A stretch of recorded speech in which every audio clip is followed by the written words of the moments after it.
جب ہم banking sector کو دیکھتے ہیں تو 12.5 ہے اور انڈسٹری میں 1.2 ہے، جبکہ اس کو ریورس ہونا چاہیے.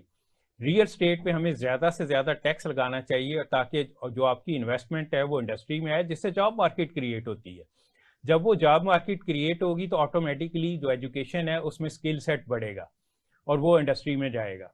تو ہمیں بزنس اور انڈسٹری کے اوپر زیادہ فوکس کرنا چاہیے، اور ایجوکیشن میں ہمیں وہ چیزیں لے کے آنی چاہیے جس کا بینیفٹ ہو. انڈسٹریل ریولوشن 4 دنیا 5 پہ جا رہی ہے اور ہم ابھی تک 2 پہ بیٹھے ہوئے ہیں. تو جب تک ہم یہ چیزیں نہیں کریں گے ہم صحیح طرح ترقی نہیں کر سکتے. آج کا جو پروگرام ہے ہمارا وہ بزنس اور ایجوکیشن دونوں کو ملا کے ہم کر رہے ہیں کہ بزنس میں دنیا میں کیا ہو رہا ہے اور ہم کہاں پہ کھڑے ہوئے ہیں. میرے جو مہمان ہیں آج کے پروگرام میں، آصف صدیقی صاحب یو کے میں ہوتے ہیں اور سلمہ صدیقی صاحبہ بھی. آصف صدیقی صاحب بزنس کے ریلیٹڈ ہیں اور سلمہ ایجوکیشن سے، ان کی جو مسز ہیں وہ ایجوکیشنسٹ ہیں. تو پہلے میں میم سے پوچھوں گا کہ جب پاکستان سے آپ گئیں تو پڑھنے کے لیے گئیں تھی، تو کیا اس وقت آپ نے سوچا؟ نہیں، میں پڑھنے کو تو نہیں گئی تھی. میرے فادر جو تھے یہاں سے راولپنڈی سے لندن مائیگریٹ ہوئے تھے، تو میں 9 سال کی تھی، تو مجھے کسی نے پوچھا نہیں، تو بالکل تو پیرنٹس لے کے چلے گئے تھے. تو میری پھر وہیں پہ ظاہر ہے وہیں پہ ایجوکیشن ہوئی. جی. تو کیا ایجوکیشن میں وہاں آپ نے کس طرح کی ایجوکیشن لی اور جس فیلڈ میں لی، کیوں اس طرف گئی آپ؟ مجھے بچپن سے سائنس کا بہت شوق تھا. تو میں نے بایو کیمسٹری پڑھی، تو وہاں پہ میں as a biochemist Saint George's Hospital Medical College میں ریسرچ اور ٹیچنگ کرتی رہی. پھر جب میرے اپنے بچے ہوئے شادی کے بعد تو وہ مجھے کام چھوڑنا پڑا. اس دوران ان کے میرے ہسبینڈ کے بزنس کے چکر میں انہوں نے، اور کچھ اپنے یہ تھا کہ اپنے بچوں کو ہم اپنا کلچر، میرے فادر بہت مشہور شاعر تھے ڈاکٹر اظہر لکھنوی، تو مجھے یہ شوق تھا کہ میرے بچوں کو اپنے کلچر کے، اپنی زبان کی اور خاص طور پہ ریلیجیس ایجوکیشن کی کچھ نالج ہو. تو اس چکر میں ہم نے ڈیسائیڈ کیا کہ ہم پاکستان موو ہو جاتے ہیں. بالکل ٹھیک ہے. تو پھر ہم نے ایچ ایس ایم کالج کو دیکھا، میرے بچے وہاں پہ بہت اچھے کالج، ڈلج کالج میں میرا بیٹا پڑھ رہا تھا، تو ہم آئے، ہمیں ایچ ایس ایم کالج بہت اچھا لگا، تو ہم لوگ لاہور موو ہو گئے تھے. بالکل ٹھیک. اور پھر ایجوکیشن اپنے ایچ ایس این کالج میں آپ ٹیچر بھی بن گئی؟ جی، میں نے ایچ ایس این کالج میں جب شمیم خان سے میری ملاقات ہوئی جو کہ وہاں پہ پرنسپل تھے، انہوں نے مجھے، میں بچے کی شکایت کرنے گئی تھی کہ اس نے مجھے بتایا تھا کہ مجھے ہمارے جو لیبز ہیں اس میں تالا، الماریوں میں تالا لگا ہوا ہے. تو میں ان سے گئی جا پوچھنے کہ بھئی یہ الماریوں میں تالے کیوں لگے ہوئے ہیں؟ تو انہوں نے مجھے کہا کہ جی یہ ہاتھی کے دانت دکھانے کے اور کھانے کے اور ہوتے ہیں. تو مجھے کہا کہ میرے سے بات کر کے انہیں احساس ہوا کہ I know a little bit of science. تو انہوں نے کہا کہ if you can do any better آپ آ جائیں. میں نے کہا نہیں، میرا تو چھوٹا سا بچہ ہے، میں نہیں پڑھا سکتی. تو انہوں نے کہا will give you a made, آپ یہاں پہ آئیں. تو میں نے شروع کی تھی اے لیول بایولوجی پڑھانے سے شروع کیا. بالکل ٹھیک. پھر اس کے بعد within very short time ہی made me head of science for the whole school. بالکل ٹھیک ہے. یہ ہوتا ہے. میں یو سی پی میں ڈین تھا، تو میرے پاس ایک خاتون آئی، وہ اپنی نند کی شکایت ایک لے کے آئی تھی کہ جو اس کے ساتھ زیادتی ہو رہی. میں نے جب اس سے ڈسکشن کی تو پتہ چلا کہ انگلش میں ماسٹر کیا ہوا اور گھر میں بیٹھی ہوئی ہے. تو میں نے ان کو کہا کہ اپنے ہسبینڈ کو بھی لے کے آئے. وہ ہسبینڈ کو لے کے آئی. ڈسکشن کے بعد میں نے کہا کہ کیوں اتنی تعلیم دی ہوئی ہے تو ضائع کر رہے ہیں، اس کو یہاں پڑھانے کے لیے بھیجیں. شی از اے گڈ انگلش ٹیچر، جو میری ڈسکشن میں، اور اس کو بھی جوائن کرایا. جی، بایو کیمسٹ آئی تھی، مگر یو کے میں وہاں پہ میڈیکل اسٹوڈنٹس کے ساتھ پڑھا رہی تھی ان کو، مگر یہاں پہ آ کے پھر آئی اسٹارٹڈ ٹیچنگ بایولوجی. تو پھر اس کے بعد یہاں پہ ابھی جو آپ بات کر رہے تھے کہ یہاں پہ آ کے میں نے دیکھا کہ ہماری ساری کتابیں جو ہے نا یو کے سے امپورٹ ہوتی ہیں. بالکل امپورٹ. تو مجھے وہ بہت تھا کہ جی ہم why are we paying so much revenue to the British, جبکہ ہم یہاں. تو پھر اس کے بعد میں نے یہاں پہ آ کے اپنی اے لیول بایولوجی کی، پریکٹیکل بایولوجی کی کتاب لکھی، جو کہ ابھی تک امیزن میں بک رہی ہے، یا پھر اور سن سے پبلش کی. اس کے بعد میں نے جونیئر سائنس کی کتابیں لکھی 1 سے 5ویں تک. تو کیونکہ یہاں پہ جو کتابیں بچوں کو ہم یوز کر رہے تھے اس میں سینٹرل ہیٹنگ اور ویسٹ ڈسپوزل سسٹم اور ڈیفوڈلز اور ٹیولپس کے بارے میں تھا، جو کہ ہمارے بچوں نے یہاں کبھی دیکھے ہی نہیں تھے. تو میں نے پھر جو کتابیں لکھی نا اس میں سارے یہاں کے اگزامپل اور یہاں کی جو تصویریں اور یہ وہ لگا کے تو وہ پھر میں نے کتابیں جی الحمدللہ وہ ابھی بھی یہاں فیروز سنت میں بک رہی ہیں. تو اس سے یہ کہ ہمارے بچوں کو اپنے ملک کی بالکل ایجوکیشن سسٹم کو میرے پرسنل پوائنٹ آف ویو سے مطلب میں دیکھتا ہوں کہ میں نے جو بچپن میں پڑھا تھا میرے بچے بھی وہی پڑھ رہے ہیں جی, تو کوئی مجھے چینج نظر نہیں آتی, جبکہ دنیا کہیں کی کہیں چلی نہیں. سائنس میں تو آپ کو پتا ہے جو میں نے اے لیول میں پڑھا تھا وہ تو بہت سارا آبسلیٹ ہو گیا, اور اب بایو ٹیکنالوجی اور جینیٹکس اور یہ وہ جو ہیں کانسٹنٹلی ہمیں اپڈیٹ کرنا پڑتا ہے, تو وہ آج کل تو بہت بدل گیا ہے. اور یہ ہمارا جو میٹرک کا سسٹم ایچیسن میں جو تھا تو میں اس پہ بھی بڑی وہ تھی کہ ہم ان بچوں کو اے لیول خود پڑھاتے ہیں, سارے امتحان ہم دلاتے ہیں, پھر ہم اتنے ہزاروں ہر بچے کو ہزاروں روپے خرچ کر کے ہم برٹش ایگزام کیوں دلواتے ہیں. بالکل میں ابھی اس پہ آؤں گا واپس, کیونکہ آپ نے بڑا امپورٹنٹ ٹاپک چھوڑ دیا ہے کہ دو طرح کا سسٹم ہمارے یہاں کیوں ہے, بالکل جبکہ انڈیا میں نہیں ہے, بالکل اور کنٹریز اور ملکوں میں بالکل انہوں نے ختم کر دیا, وہ اپنے امتحان دلاتے ہیں. تو آصف صاحب سے ہم بزنس کے پوائنٹ آف ویو سے بات کریں گے. آپ باہر گئے, پڑھا, پھر آپ نے جاب بھی کی, پھر بزنس کی طرف آ گئے, تو یہ کیسے سوچا آپ نے بزنس کی طرف آنے کا؟ آئی تھنک جب میں اسٹوڈنٹ تھا پاکستان میں اس وقت میں نے بزنس جرمز جو ہیں بالکل ٹھیک ہوتے تھے. مجھے یاد ہے کہ میں اپنے کالج کی انہیریٹڈ مطلب وہیں سے میں اپنے کالج کی جو تھی فوٹوگرافی سوسائٹی اس کا سیکرٹری سلیکٹ ہوا, کسی نے مجھے نامنیٹ کر دیا, میرے پاس کیمرہ تھا, اور وہ پھر اس طرح سے ملے. پھر میں نے اس سے فنکشن کرنے شروع کیا تو میری تھوڑی بہت کیش آنا شروع ہو گیا میرے پاس. That's how I jumped into business. Then of course U K میں جانے کے بعد 4-5 سال کی مسلسل تعلیم کے بعد میں جاب میں گیا, 3-4 سال وہاں پہ رہا, اور اس کے بعد میں نے محسوس کیا کہ اگر کچھ گروتھ ہے زندگی میں تو بزنس میں آپ جائیں. اور میرے پاس کوئی اتنا بڑا سرمایہ نہیں تھا کہ میں کوئی بڑا بزنس شروع کر سکوں, لیکن مجھے ویژن تھا کہ میں کیسے اس کو آگے بڑھا سکتا ہوں. تو اس وقت Middle East was growing, early 80s کی بات کر رہا ہوں میں, اور مڈ 80s کی. تو مڈل ایسٹ میں جب جائیں وہاں آپ کو جاب بھی مل جاتا تھا, آپ کو انگریزی بولنی آتی ہو, لکھنی آتی ہو, آپ کو every thing is open for you. لیکن میں نے پھر بزنس آپٹ کیا. والد صاحب کی خواہش تھی کہ میں وہاں کی جاب کروں, لیکن میں کہا نہیں میں بزنس کروں گا. اور میں لندن میں رہتا تھا تو وہ بھی ایک چام تھا واپس لندن جا کے وہاں سے. تو اس زمانے میں نے برٹش پروڈکٹس کو سورس کرنا شروع کیا, کنزیومر پروڈکٹس کو. میرا فوکس صرف کنزیومر پروڈکٹس پہ رہا, FMCGs پر, اور وہاں سے بہت سی چیزیں برٹش مینوفیکچررز بناتے تھے. تو میں نے ان کو اپروچ کیا اور کہا کہ میں مڈل ایسٹ میں ایکسپورٹ کرنا چاہتا ہوں. تو انہوں نے مجھے ویلکم کیا, اور جو بھی میرے ساتھ سپورٹ کر سکتے تھے انہوں نے کیا. اس کے بعد پھر آہستہ آہستہ یہ سرکل بڑھتا رہا, چلتا رہا.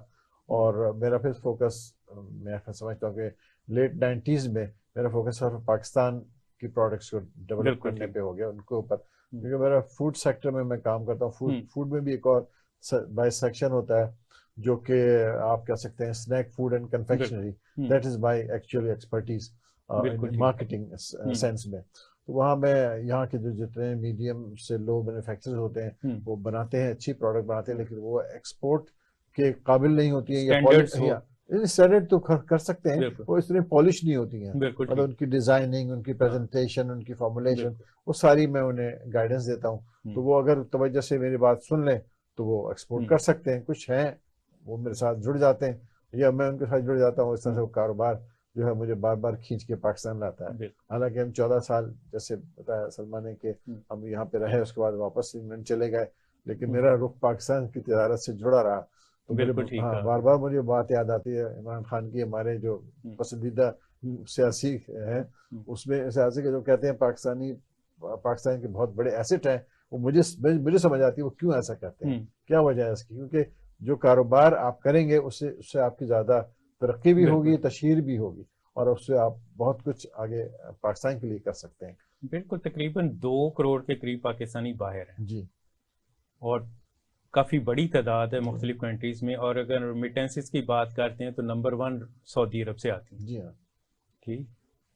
تو اس پوائنٹ آف ویو سے ہم دیکھیں کہ پاکستانی باہر کیا کر رہے ہیں, تو اس پہ ہم ڈسکشن کرتے ہیں. ابھی ہم بریک کی طرف جا رہے ہیں, بریک کے بعد واپس آ گئے. جی ناظرین, بریک کا وقت ہوا چاہتا ہے, اور بریک کے بعد آ کے ہم ایجوکیشن اور بزنس پہ اگین ڈسکشن کریں.